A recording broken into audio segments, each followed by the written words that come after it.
A couple of weeks ago, fellow comics YouTuber and friend of this channel's Chris Barry got in touch with me for a project that he had planned for his channel Off My Shelves. Since this year is Dark Horse Comics' 35th anniversary, he was reaching out to a whole bunch of comics YouTubers, asking each person to contribute their personal top 5 Dark Horse comics. Now, I was in the middle of a move, but I really wanted to be part of this because it sounded like a terrific project, and so I made sure I found the time to make him a quick video. The problem is when I sat down to actually edit the video, I realized what I had been thinking about as a quick short video was actually 16 minutes long, and I think what he had expected from each of the people he had asked for was about a 4-minute video. I don't know whether he should have really expected it knowing this channel, but I'm going to send him this full video anyway, and he'll cut it up or chop out everything except for what he needs, because there are, I think, 11 people contributing, and so he needs to work it through. But since I had so much to say, we figured I could also share the entire video, not just the list, over here on my channel. I'm going to link his video down below. Be sure to check that out because it does, as I say, have a dozen YouTubers talking about their favorite Dark Horse comics. So whether or not you're familiar with Dark Horse, I think that's going to be a superb collection of recommendations and suggestions from a wide variety of tastes. And over here on this video, you can have the full glory of my pontificating. I will put timestamps on this, so if you're not interested in my caveats and disclaimers and just want to get straight to the list, you can use those. But if you decide to skip stuff and then are confused as to why certain things aren't there on the list, you have only yourself to blame.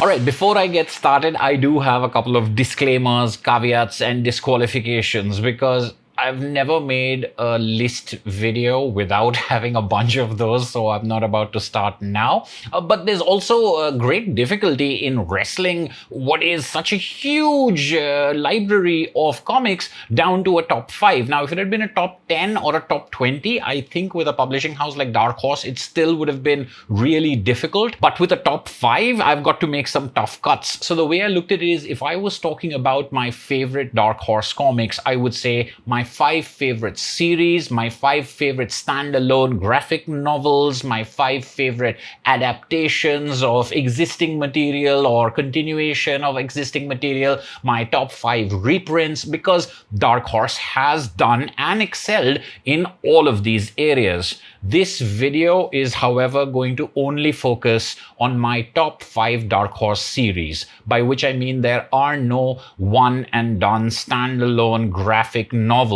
on this list. I didn't want to have a single standalone volume compete against a long series, and so therefore no single volumes. I also don't have any reprints of previously published material, by which I mean things that were published by other companies first and then Dark Horse either brought them back from the dead or continued them. And that continued them part is a little controversial, but nothing that already existed before Dark Horse published them. And the reason I'm doing this is because I really wanted to think about what has Dark Horse brought into the world. Along with the creators, this publisher is responsible for giving us these works. So it wasn't another publisher or another country's publishing system that first created these books. So that's why I have no reprints of classic material that Dark Horse has done. I have no manga on this list, even though some of my favorite Dark Horse comics are some of the manga that they've published. But I don't think about Lone Wolf and Cub or Akira as being Dark Horse comics. So why should I think of any other manga that Dark Horse has reprinted as being Dark Horse comics? That was my logic. I also don't have any comics based on previously existing material in other mediums, by which I mean franchises on television or movies, even though I know that some of these are great. In fact, Avatar: The Last Airbender comics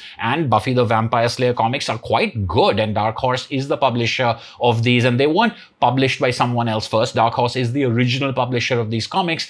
But again, I don't think about Buffy or Avatar or Aliens or Predator being brought into the world by Dark Horse, and that's why I wanted in this video to focus only on things that were first brought out by Dark Horse in any form. An extension of this is that I'm also leaving out things that were published by other publishers and then moved to Dark Horse. So Dark Horse published new work in these series, not reprints, but because another publisher had first brought them out, I'm not counting them as Dark Horse series. And this is a little weird because, of course, these are Dark Horse stories. Of course, it's Dark Horse's editorial departments that allowed these stories to exist. But I really didn't want to take up 5 slots by talking about massive favorites like Usagi Yojimbo or The Goon or Conan. These are works that everyone will talk about and everyone will think of, I think, when they think about Dark Horse comics.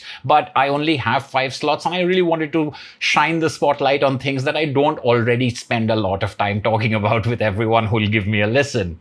And my final caveat is I have no Hellboy on this list. There are 2 reasons for this. One is because I know which channel I'm submitting this video for, so I'm pretty sure that Hellboy will get a lot of love. But the Mignola verse and all of the Hellboy, BPRD, Abe Sapien, they would just be too dominant. You can't help but think of Hellboy and Dark Horse together. Some people say Hellboy built Dark Horse. Now, I don't agree with that, but I do understand why those seem inextricable from each other. So again, I didn't want to use up, when I only have 5 slots, I didn't want to use one of them to say Hellboy when I think everyone will kind of understand that Hellboy is one of Dark Horse's great, big, famous series. If it was a top 20 or a top 10, of course, I would include that in there, but not a top 5. By now, you're probably regretting ever having asked me to make this list, but I'm ready to move on to the comics themselves. First up, I have one of the earliest Dark Horse comics published. The first story of this was published in Dark Horse Presents #1, the very first thing Dark Horse published, and that is Concrete, written and drawn by Paul Chadwick. Not a lot of people talk about Concrete these days, and I'm not sure why. Maybe it's because Dark Horse hasn't kept these books in print, but this is just a fantastic series that has one really strange speculative thing happen. Aliens transfer the consciousness of a man into a body that is absolutely indestructible, the concrete body of the title, but everything else is absolutely realistic. And this series then explores all the things a man who cannot be destroyed, whose body is made of concrete, wants to do.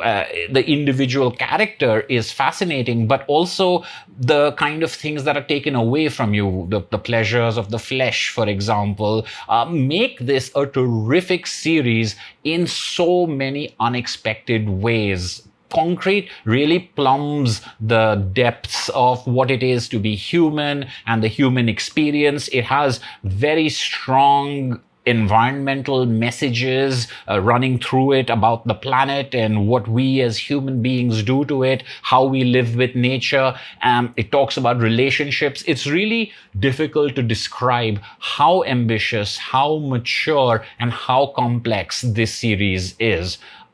Terrific work that I'm hoping to see become more popular. Maybe they can put out library editions, full-size versions, hardcover editions of this series, and I think there might be some planned, and I'm really looking forward to more people talking about Concrete by Paul Chadwick. My second pick is Age of Reptiles by Ricardo Delgado. This is a dinosaur comic series. The Age of Reptiles omnibus contains 3 of the series. There is a 4th and a 5th one, I think, that has followed this particular omnibus. And this is just fantastic. When people talk about wordless, textless comics, this should be at the top, I think, of everyone's list. This is a series about dinosaurs set millions and millions of years ago. But they're completely naturalistic in the way that they're not anthropomorphized. They certainly don't speak or talk. But when I say this comic is textless, it's absolutely textless. There are no sound effects. There is no text on the pages whatsoever. It's just art, and it's beautiful phenomenally gorgeous art. And it's also very exciting. It's also epic in scope. Some of the things that we see over here are absolutely breathtaking, and it creates a superb sense of danger of living in that world where around any corner, any creature that you've been following can be hunted and killed by another creature. This constant cycle of this ate that and then that ate this and this killed that is just like that chain has never been more clearly illustrated. When we talk about things being primal, when we talk about things being savage, I've seldom seen that captured so elegantly as in Age of Reptiles by Ricardo Delgado. My third pick is Beasts of Burden, written by Evan Dorkin and drawn initially by Jill Thompson, and now it's been picked up by other artists. I couldn't find my bound volumes of this because those are books that I still haven't unpacked, but I was happy to find a couple of the single issues that I've picked up. And this is a paranormal detective investigation series that's populated entirely by animals, most of them dogs and one cat, and they can talk to each other, but the humans who never really feature in the story can't understand them. But these dogs and cat are connected to the spirit world. They investigate all kinds of supernatural happenings, and it's a great series. I did not expect this to be as wonderful as it was. It is charming and funny and thrilling and scary. The dogs all have individual characters that really shine. The artwork by Jill Thompson is terrific in the earlier stories. I haven't completely caught up with the series, but the one shot and a couple of the minis are available in 2 hardcover editions. The 3rd edition has new artists, and I highly recommend this to everyone. One of my favorite crossovers is actually Hellboy Beasts of Burden. So here we get a little cameo by Hellboy in this list of Dark Horse. And this is a superb match. Of course, as far as paranormal investigators go, Hellboy is perhaps the most famous, but his simple adventure with the animals of Beasts of Burden is really a joy to read. Again, I don't hear many people talking about Beasts of Burden as much as they should. Definitely one of my favorite Dark Horse comics, probably one of my favorite comics, period. My 4th pick is Mind Management, written and drawn by Matt Kindt. This is a terrific series by a writer-artist I really admire. I think Matt Kindt, I've said this very often, I think Matt Kindt is just a giant brain, and his books leading up to Mind Management, particularly Super Spy, Red-Handed, Revolver, were all thrilling examples of just how twisted and clever his brain can be. But with Mind Management, he really sort of capped it off, telling a story of an entire secret society of psychic powered individuals, a conspiracy that spans the globe. This book has so many ideas packed into every single issue. It completely blows me away even today. And I've read this whole series at least 3 times, I think, over the years. And it's terrific how he has juggled so many characters, so many powers in a way that we would think that we are familiar with, but done such an interesting job of reinventing certain things while keeping certain other things the same, that if people want to know what Matt Kindt is capable of, I would direct them definitely to Mind Management as a series. Another thing about Matt Kindt and Mind Management is that he weaves in so many Easter eggs and so much texture into each format. So if you read them in the singles, if you read them in the hardcovers, if you look at the new softcover omnibuses that are out, you will have slightly different experiences because of the extras and because of the stuff that's there in the margins and that's there in the end pages, the fake ads, which is just on top of a fantastic cake, some brilliant icing. Mind Management, I think, was successful and people do praise it. So I don't feel that bad, but I still think more people should be reading this and appreciating this great series. And my final pick I was a little concerned about because it is Granville by Brian Talbot.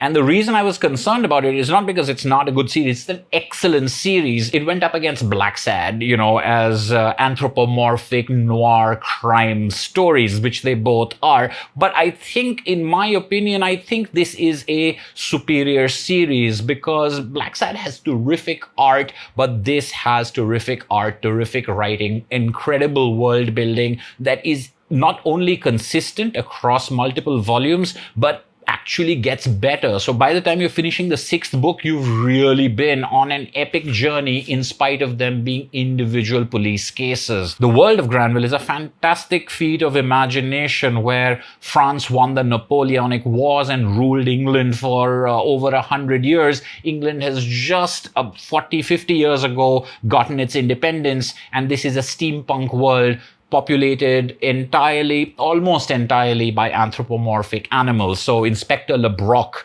of Scotland Yard is a badger. This is a wonderful series, but the reason I was a little worried about it is because I didn't know if it had been originally published in the UK or if it was published in parallel. Because Black said I can kind of dismiss by saying it was originally published in French and it's a reprint translated form that Dark Horse is bringing out to us. But that might also be the case for Granville, although there's no translation involved. It is originally an English language book, but I think it was published simultaneously in the UK and the US, Dark Horse being the US publisher. But in case you think that doesn't qualify by my own standards, I would sadly have to put Granville away. And in that case, I would say Grendel by Matt Wagner. And the reason I wouldn't put Grendel in automatically is I do enjoy Granville a little bit more, but I also haven't finished everything there is in Grendel. I've read a couple of omnibuses and a collection of short stories,